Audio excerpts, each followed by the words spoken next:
యోహాను సువార్త 6వ అధ్యాయం. అటు తర్వాత యేసు తిబేరియా సముద్రము అనగా గలిలయ సముద్రము దాటి అద్దరికి వెళ్ళెను. రోగుల ఎడల ఆయన చేసిన సూచక క్రియలను చూచి బహుజనులు ఆయనను వెంబడించిరి. యేసు కొండ ఎక్కి అక్కడ తన శిష్యులతో కూడా కూర్చుండెను. అప్పుడు పస్కా అను యూదుల పండగ సమీపించెను. కాబట్టి యేసు కన్నులెత్తి బహుజనులు తన యొద్దకు వచ్చుట చూచి, వీరు భుజించుటకు ఎక్కడ నుండి రొట్టెలు కొని తెప్పింతుమని ఫిలిప్పునడిగెను గాని ఏమి చెయ్యనైయుండెనో తానే ఎరిగియుండి అతనిని పరీక్షించుటకు అలాగడిగెను.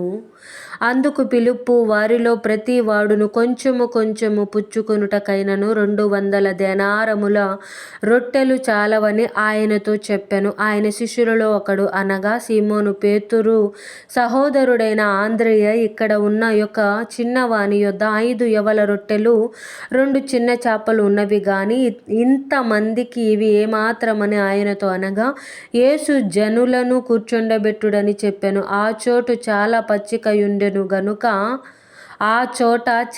పచ్చికయుండెను గనుక లెక్కకు ఇంచుమించు 5,000 మంది పురుషులు కూర్చుండిరి. యేసు ఆ రొట్టెలు పట్టుకుని కృతజ్ఞతాస్తుతులు చెల్లించి కూర్చున్న వారికి వడ్డించెను. అలాగున చేపలు కూడా వారికి ఇష్టమైనంత మట్టుకు వడ్డించెను. వారు తృప్తిగా తినిన తరువాత ఏమీ నష్టపడకుండా మిగిలిన ముక్కలు పోగు చేయుడని తన శిష్యులతో చెప్పెను. కాబట్టి వారు భుజించిన తరువాత వారి యొద్ద మిగిలిన 5 యవల రొట్టెల ముక్కలు పోగు చేసి 12 గంపలు నింపిరి. ఆ మనుష్యులు యేసు చేసిన సూచక క్రియను చూచి, నిజముగా ఈ లోకమునకు రాబోవు ప్రవక్త ఈయనే అని చెప్పుకొనిరి. రాజుగా చేయుటకు వారు వచ్చి తన్ను బలవంతముగా పట్టుకొనబోవుచున్నారని యేసు ఎరిగి మరల కొండకు ఒంటరిగా వెళ్ళెను. సాయంకాలం అయినప్పుడు ఆయన శిష్యులు సముద్రము నొద్దకు వెళ్ళి దోణి ఎక్కి సముద్రపు టద్దరినున్న కపెర్నహూమునకు పోవుచుండిరి. అంతలో చీకటాయెను గాని యేసు వారి యొద్దకు ఇంకను రాలేదు. అప్పుడు పెద్ద గాలి విసరగా సముద్రము పొంగుచుండెను. వారు ఇంచుమించు 2 కోసుల దూరము దోణెను నడిపించిన తరువాత యేసు సముద్రము మీద నడుచుచు తమ దోణె దగ్గరకు వచ్చుట చూచి భయపడిరి. అయితే ఆయన నేనే, భయపడకుడని వారితో చెప్పెను. కనుక ఆయనను దోణె మీద ఎక్కించుకొనుటకు వారిష్టపడిరి. వెంటనే ఆ దోణె వారు వెళ్ళుచున్న ప్రదేశమునకు చేరెను.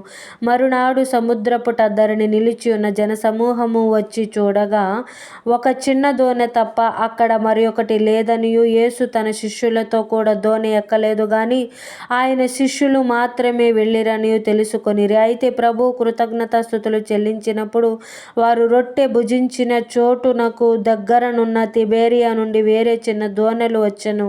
కాబట్టి యేసును ఆయన శిష్యులను అక్కడ లేకపోవుట జనసమూహము చూచినప్పుడు వారా చిన్న దోణెలెక్కి యేసును వెదకుచు కపెర్నహూమునకు వచ్చిరి. సముద్రపు టద్దరిని ఆయనను కనుగొని, బోధకుడా, నీవెప్పుడు ఇక్కడికి వచ్చితివని అడుగగా, యేసు, మీరు సూచనలను చూచుట వలన కాదు గాని రొట్టెలు భుజించి తృప్తి పొందుట వలననే నన్ను వెదకుచున్నారని మీతో నిశ్చయముగా చెప్పుచున్నాను. క్షయమైన ఆహారము కొరకు కష్టపడకుడు గాని నిత్య జీవము కలగజేయు అక్షయమైన ఆహారము కొరకే కష్టపడుడి. మనుష్య కుమారుడు దానిని మీకిచ్చును. ఇందుకై తండ్రి అయిన దేవుడు ఆయనకు ముద్ర వేసి ఉన్నాడని చెప్పెను. వారు, మేము దేవుని క్రియలు జరిగించుటకు ఏమి చేయవలెనని ఆయనను అడుగగా, యేసు, ఆయన పంపిన వాని యందు మీరు విశ్వాసముంచుటయే దేవుని క్రియని వారితో చెప్పెను. వారు, అట్లయితే మేము చూచి నిన్ను విశ్వసించుటకు నీవు ఏ సూచక క్రియ చేయుచున్నావు, ఏమి జరిగించుచున్నావు? భుజించుటకు పరలోకము నుండి ఆయన ఆహారము వారికి అనుగ్రహించెను అని వ్రాయబడినట్లు మన పితరులు అరణ్యములో మన్నాను భుజించిరని ఆయనతో చెప్పిరి. కాబట్టి యేసు, పరలోకము నుండి వచ్చు ఆహారము మోషేకియ్యలేదు, నా తండ్రియే పరలోకము నుండి వచ్చు నిజమైన ఆహారము మీకు అనుగ్రహించుచున్నాడు. పరలోకము నుండి దిగివచ్చి లోకమునకు జీవమునిచ్చున్నది దేవుడు అనుగ్రహించు ఆహారమయ్యున్నదని మీతో నిశ్చయముగా చెప్పుచున్నానని వారితో చెప్పెను. కావున వారు, ప్రభువా, ఈ ఆహారము ఎల్లప్పుడూ మాకు అనుగ్రహించుమనిరి. అందుకు యేసు వారితో ఇట్లనెను, జీవాహారము నేనే. నా యొద్దకు వచ్చువాడు ఏమాత్రమును ఆకలిగొనడు. నా యందు విశ్వాసముంచువాడు ఎప్పుడునూ దప్పిగొనడు. మీరు నన్ను చూచి యుండియు విశ్వసింపకయున్నారని మీతో చెప్పి తిని, తండ్రి నాకు అనుగ్రహించు వారందరూ నా యొద్దకు వత్తురు. నా యొద్దకు వచ్చు వానిని నేను ఎంత మాత్రమును బయటికి త్రోసివేయను. నా ఇష్టమును నెరవేర్చుకొనుటకు నేను రాలేదు, నన్ను పంపిన వాని చిత్తము నెరవేర్చుటకే పరలోకము నుండి దిగి వచ్చి తిని. ఆయన నాకు అనుగ్రహించిన దాని అంతటిలో నేనేమీ పోగొట్టుకొనక అంత్య దినమున దాన్ని లేపుటయే నన్ను పంపిన వాని చిత్తమై ఉన్నది. కుమారుని చూచి ఆయనందు విశ్వాసముంచు ప్రతి వాడును నిత్య జీవము పొందుటయే నా తండ్రి చిత్తము. అంత్య దినమున నేను వానిని లేపుదును. కాబట్టి నేను పరలోకము నుండి దిగి వచ్చిన ఆహారమని ఆయన చెప్పినందున యూదులు ఆయనను గూర్చి సనుగుకొనుచు, ఈయన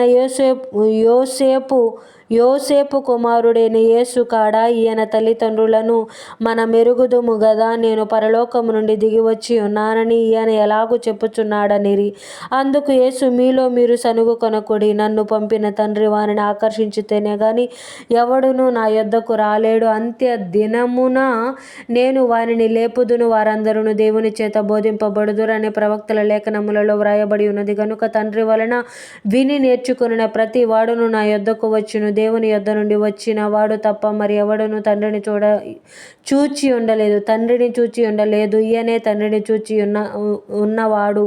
విశ్వసించు వాడే నిత్య జీవము గలవాడు. జీవాహారము నేనే. మీ పితరులు అరణ్యములో మన్నాను తినినను చనిపోయిరి. దీనిని తినువాడు చావకుండునట్లు పరలోకము నుండి దిగి వచ్చిన ఆహారం ఇదే. పరలోకము నుండి దిగి వచ్చిన జీవాహారమును నేనే. ఎవడైనను ఈ ఆహారం భుజించితే వాడెల్లప్పుడూ జీవించును. మరియు నేనిచ్చు ఆహారము లోకమునకు జీవము కొరకైన నా శరీరమే అని మీతో నిశ్చయముగా చెప్పుచున్నాను. నేను యూదులు ఈయన తన శరీరమును ఎలాగూ తిననీయగలడని ఒకనితోనొకడు వాదించిరి. కావున యేసు ఇట్లనెను, మీరు మనుష్య కుమారుని శరీరము తిని ఆయన రక్తము త్రాగితేనే కాని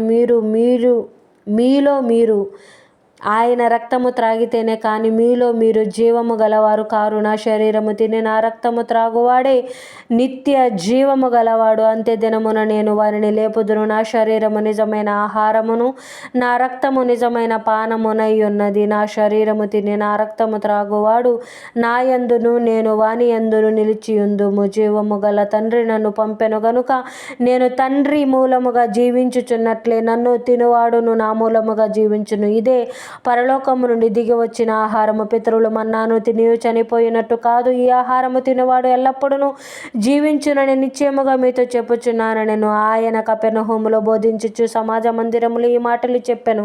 ఆయన శిష్యులలో అనేకులు ఈ మాట విని, ఇది కఠినమైన మాట, ఇది ఎవడు వినగలడని చెప్పుకొనిరి. యేసు తన శిష్యులు దీనిని గూర్చి సనుగుకొనుచున్నారని తనకు తానే ఎరిగి వారితో ఇట్లనెను, దీని వలన మీరు అభ్యంతరపడుచున్నారా? అలాగైతే మనుష్య కుమారుడు మునుపున్న చోటునకు ఎక్కుట మీరు చూచిన ఎడల ఏమందురు? ఆత్మయే జీవింపజేయుచున్నది, శరీరము కేవలము నిష్ప్రయోజనము. నేను మీతో చెప్పి ఉన్న మాటలు ఆత్మయు జీవమునై ఉన్నవి గాని మీలో విశ్వసించని వారు కొందరున్నారని వారితో చెప్పెను. విశ్వసించని వారెవరు? తన్ను అప్పగింపబోవు వాడెవడో మొదటి నుండి యేసునకు తెలియను. మరియు ఆయన తండ్రి చేత వానికి కృపను అనుగ్రహింపకుంటే ఎవడునూ నా యొద్దకు రాలేడని ఈ హేతువును బట్టి మీతో చెప్పి తినెను. అప్పటి నుండి ఆయన శిష్యులలో అనేకులు వెనక తీసి మరి ఎన్నడూనూ ఆయనను వెంబడింపలేదు. కాబట్టి యేసు, మీరు కూడా వెళ్ళిపోవాలని ఉన్నారా అని 12 మందిని అడుగగా, సీమోను పేతురు, ప్రభువా, ఎవని యొద్దకు వెళ్ళుదుము?